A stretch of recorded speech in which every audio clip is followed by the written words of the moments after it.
أسعد الله صباحكم بالخير واليمن والبركات. صباح الخير سيدتي الجميلة، صباح الخير صديقي العزيز. وكلمتين بصوا على السريع وحكمة في آية النهاردة بتقول: بسم الله الرحمن الرحيم، ولنبلونكم بشيء من الخوف والجوع ونقص من الأموال والأنفس والثمرات. صدق الله العظيم.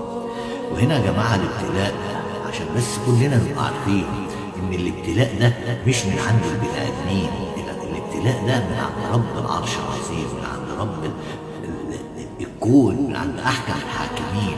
فلازم كلنا نبقى عارفين طب بيبتلينا ليه؟ الابتلاء فيه ابتلاء بالخير وفيه ابتلاء بالشر. فالابتلاء احنا دلوقتي مبتلين بايه؟ مبتلين بنقص من الاموال والجوع ونقص في الثمرات وكل الحاجات دي. بامر مين؟ بامر رب العالمين.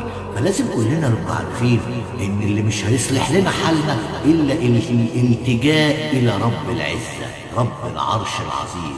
يغير بقى، بدل ما يبقى الابتلاء للسيئات والنقص، لا، للزياده والخير.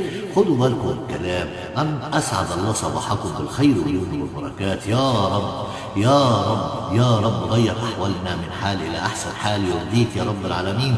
اهدينا للصراط المستقيم، اهدينا الصلاح والفلاح يا رب العالمين. أسعد الله صباحكم بالخير واليمن والبركات.